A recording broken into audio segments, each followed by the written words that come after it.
আমি গল্প পড়াটা এখানেই শেষ করেছিলাম যে প্রথমা স্ত্রীর মৃত্যু হয়েছে। তারপরে আর খানিকটু আছে, পড়ে নেই। এর একদম শেষ ভাগ। দক্ষিণাচরণ আরেকবার জল খাইয়া বলিলেন, উহ বড় গরম, বলে দ্রুত বাহির হইয়া বার কয়েক বারান্দায় পায়চারি করিয়া আসিয়া বসিলেন।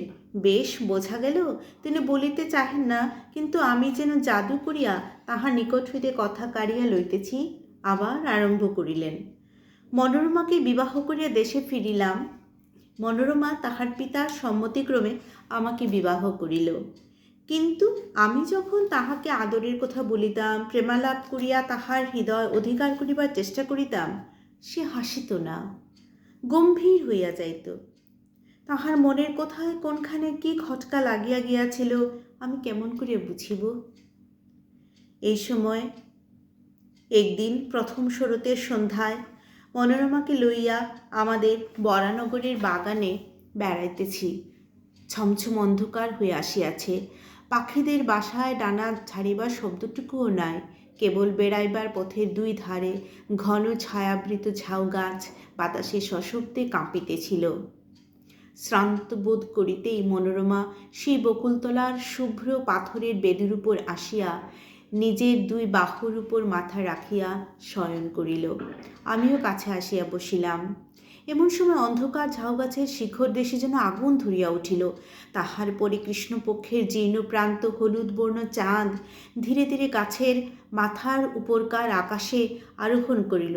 সাদা পাথরের উপর সাদা শাড়ি পরা সেই শ্রান্ত শয়ন রমণীর মুখের উপর জ্যোৎস্না আসিয়া পড়িল।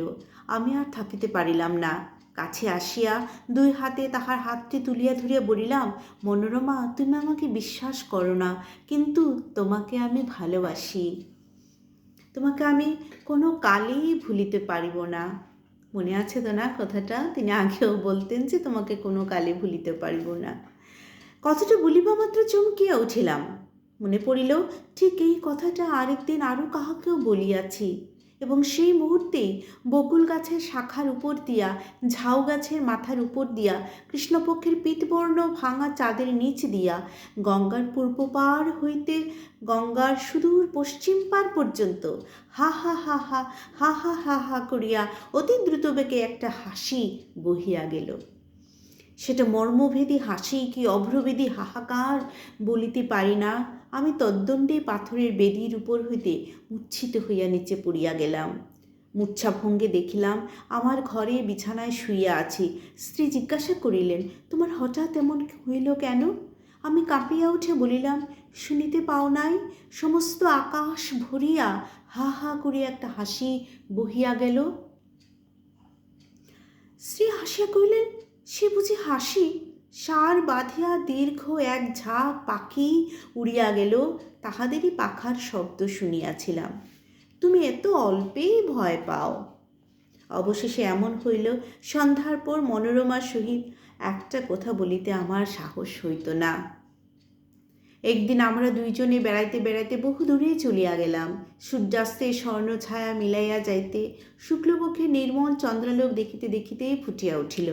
একটি লাল শাল মনোরমা মাথার উপর হইতে নামিয়া তাহার মুখখানি বেষ্টন করিয়া তাহার শরীরটি আচ্ছন্ন করিয়া রহিয়াছে।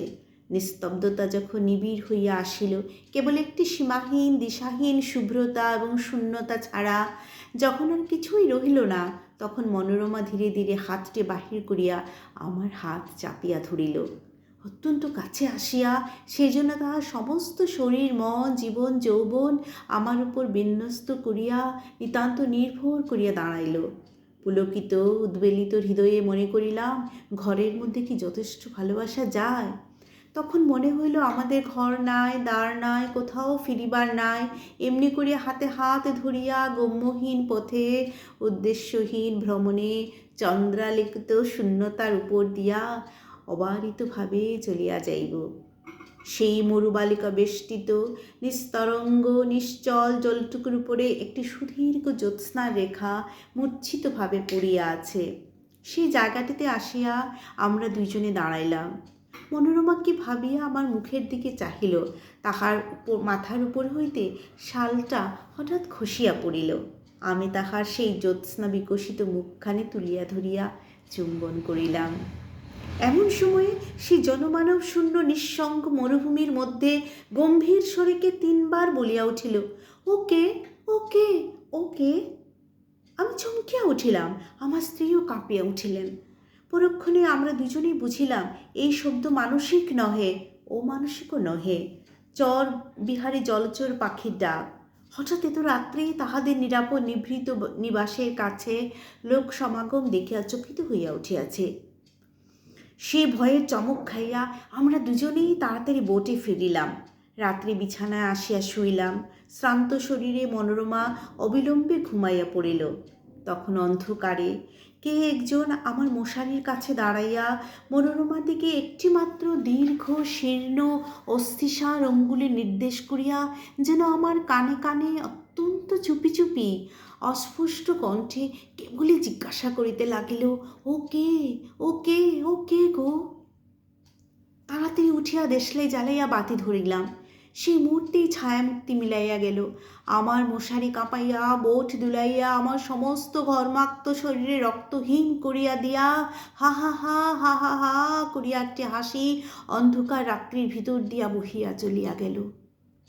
পদ্মা পার হইল, পদ্মার চর পার হইল, তাহার পরবর্তী সমস্ত সুপ্ত দেশ গ্রাম নগর পার হইয়া গেল, যেন তাহা চিরকাল ধরিয়া দেশ দেশান্তর লোক লোকান্তর পার হইয়া ক্রমশ ক্ষীণ ক্ষীণতর ক্ষীণতম হইয়া অসীম সুদূরে চলিয়া যাইতেছে। কি সুন্দর লেখনী, বাপরে! ক্রমে যেন একদম ছবির মতো ভেসে উঠছে সব, তাই না? ক্রমে যেন তাহা জন্মমৃত্যুর দেশ ছাড়াইয়া গেল। ক্রমে তাহা যেন সূচির অগ্রভাগের ন্যায় ক্ষীণতম হইয়া আসিল। এত ক্ষীণ শব্দ কখনো শুনি নাই, কল্পনা করি নাই। একান্ত অসহ্য হইয়া আলো নিবাইয়া শুইলাম।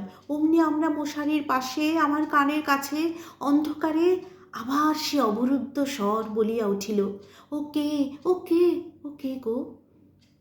আমার বুকের রক্তের ঠিক সমান তালে ক্রমাগত ধ্বনিত হইতে লাগিল, ওকে ওকে ওকে গো, ওকে ওকে ওকে গো। সে গভীর রাত্রে নিস্তব্ধ বোটের মধ্যে আমার গোলাকার ঘড়িটাও সজীব হইয়া উঠিয়া তাহার ঘণ্টার কাঁটা মনোরমার দিকে প্রসারিত করিয়া শেলফের উপর হইতে তালে তালে বলিতে লাগিল, ওকে ওকে ওকে গো। বলিতে বলিতে দক্ষিণবাবু পাংশুবর্ণ হইয়া আসিলেন, তাহার কণ্ঠ রুদ্ধ হইয়া আসিল। আমি তাহাকে স্পর্শ করিয়া কহিলাম, একটু জল খান। হঠাৎ এমন সময় আমার কেরোসিনের শিখাটা দপদপ করিতে করিতে নিবিয়া গেল। হঠাৎ দেখিতে পাইলাম বাহিরে আলো হইয়াছে। কাক ডাকিয়া উঠিল, দোয়েল শীষ দিতে লাগিল। তখন দক্ষিণাবাবুর মুখের ভাব একেবারে বদল হইয়া গেল। ভয়ের কিছুমাত্র চিহ্ন রহিল না। রাত্রির কুহকে কাল্পনিক শঙ্কার মত্ততায় আমার কাছে যে এত কথা বলিয়া ফেলিয়াছেন, সেজন্য যেন অত্যন্ত লজ্জিত এবং আমার উপর আন্তরিক ক্রুদ্ধ হইয়া উঠিলেন। শিষ্ট সম্ভাষণ মাত্র না করিয়া অকস্মাৎ উঠিয়া দ্রুতবেগে চলিয়া গেলেন। সেই দিনই অর্ধরাত্রে আবার আমার দ্বারে আসিয়া ঘা পড়িল, ডাক্তার ডাক্তার। অদ্ভুত সুন্দর। কমেন্ট করবেন প্লিজ কেমন লাগলো, আমি কমেন্টের অপেক্ষায় থাকবো।